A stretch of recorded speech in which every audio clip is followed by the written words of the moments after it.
Gary Kurtz is the producer of both Star Wars and its sequel, The Empire Strikes Back. I think even the simplest John Wayne Western has that element, the basic morality of the characters and how they make their decisions, as well as being escapist entertainment in the sense that it takes us away from our own problems. It also offers us some clues as to how to solve some of those problems. Now, the Western has a very firm morality that's very easily identifiable, and the good guys are very obvious and the bad guys. Does Star Wars and Empire have the same clear morality? I think so, yes. I think that one of the important things about a myth or a fairy tale is that the elements are clearly defined. They can be subtle in some ways, but it's important to the telling of the story that it's obvious from the very beginning which characters represent which types. After Star Wars, the phrase, "May the Force be with you," became a very widespread catchphrase, didn't it? The feeling was that it was rather equivalent to luck or even God. And yet in Empire, there seems to be an additional subtlety. The Force isn't as unequivocally good. Is this a change? The Force basically is a representation of a larger power that's represented in almost every major religion. And it has, as in the Oriental religions, both a positive and a negative side, and that it depends on how you approach it and use it.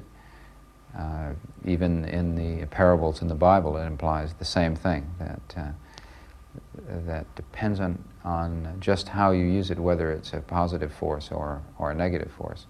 In Star Wars, we tried to symbolize this philosophy and power in such a way that made it simple enough to deal with in the context of the adventure, and yet feel as if it were a realistic situation within the context of the fairy tale. Science fiction really begins back with the classical legends. I mean, the stories of Jason and Odysseus and Theseus, and the more one thinks about these in relation to the story of Luke Skywalker, the more one realizes they are so close. There's a very, very close relationship indeed.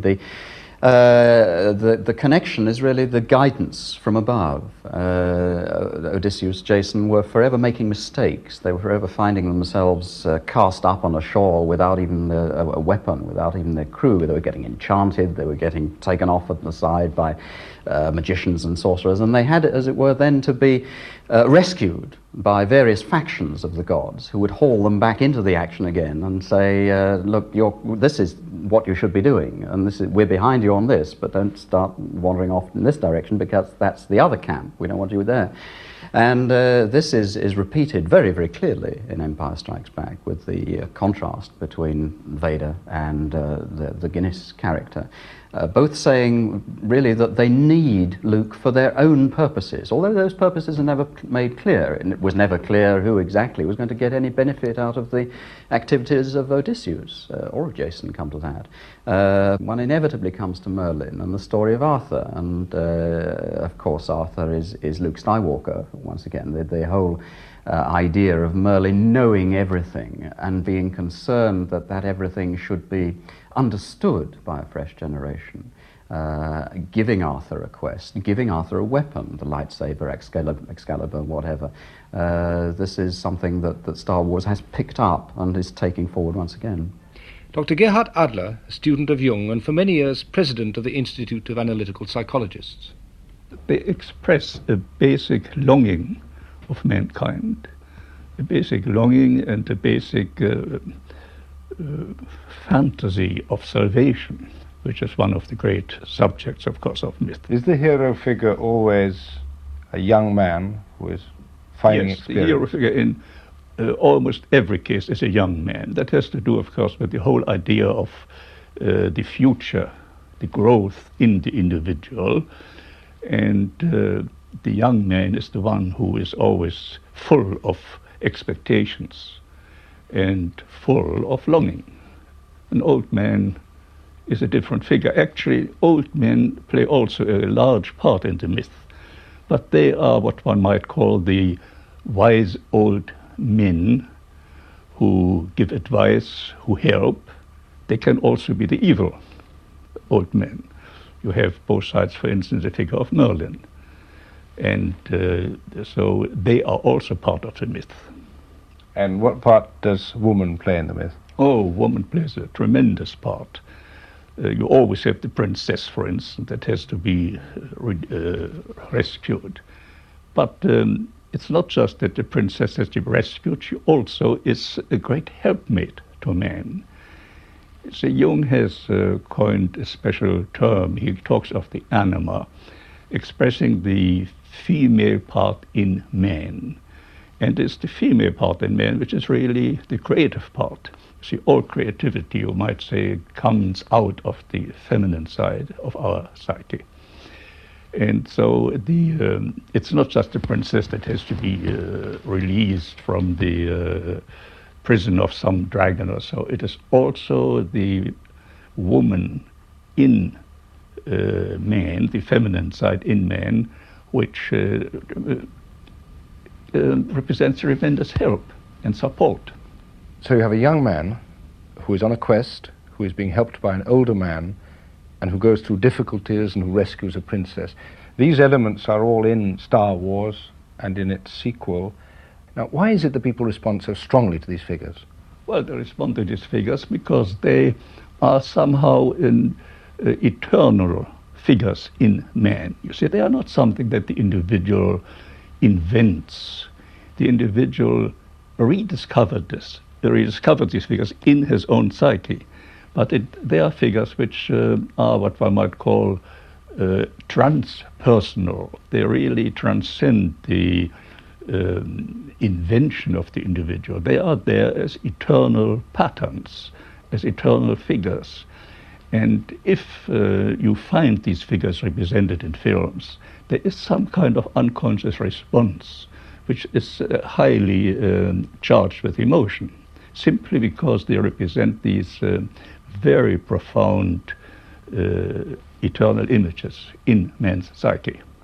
There is a scene in which a young man goes into a forest and is told he will meet nothing there but what he takes in. He meets a figure of evil, decapitates it, and it is himself. Now that's a very fascinating thing. Jung has used the term shadow for that. And by shadow he means that the shadow side of our own being contains, if I simplify things, which I have to do here, that the shadow side of our psyche contains the unassimilated and negative and possibly destructive powers in the psyche. And what you just told me of the adventure of this young man is a very characteristic situation. You meet some figure, and you have to realize that it is your own shadow which you meet and which you have, well, in this case, to kill. I mean, as a psychologist, I would say the killing of the shadow is not the real answer, but it is at least, it makes it clear what it is. You see, there's also contains another psychological problem, and that is what we call projection, that you project outside into another person, but you can't assimilate within yourself, but you are unaware within yourself. And of course, we all try to be unaware of our own negative and destructive side. So what this young man does in the film is meet the projected shadow and kills it. But of course, the killing of the shadow in this particular context is a positive solution. It would not be if we go into depth psychology or into therapy as such. But in the film, it obviously is an answer to his problem. Is there any way, do you think, in which science fantasy of this kind can be helpful other than simply as a form of escape? Perhaps in the sense that it makes people aware of some power beyond their own individual lives, that they realize that there are things beyond. You see, and people in science fiction may be put in touch with this need for the power beyond, for the greater reality.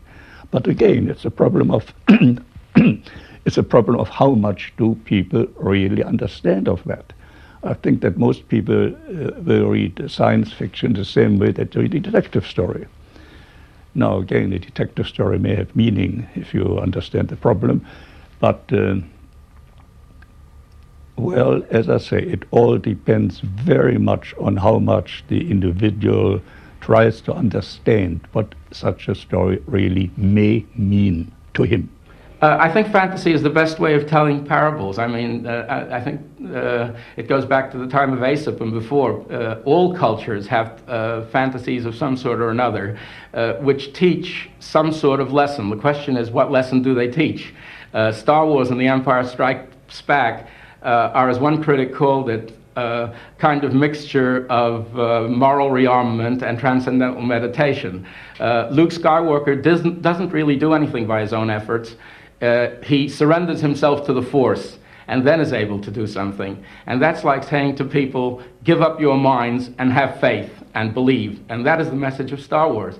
Now, the message in my films is quite different. It is, don't have faith, because faith is not a virtue. And in making these stories, do you have any sort of personal missionary effort? Or is it simply a matter of making money?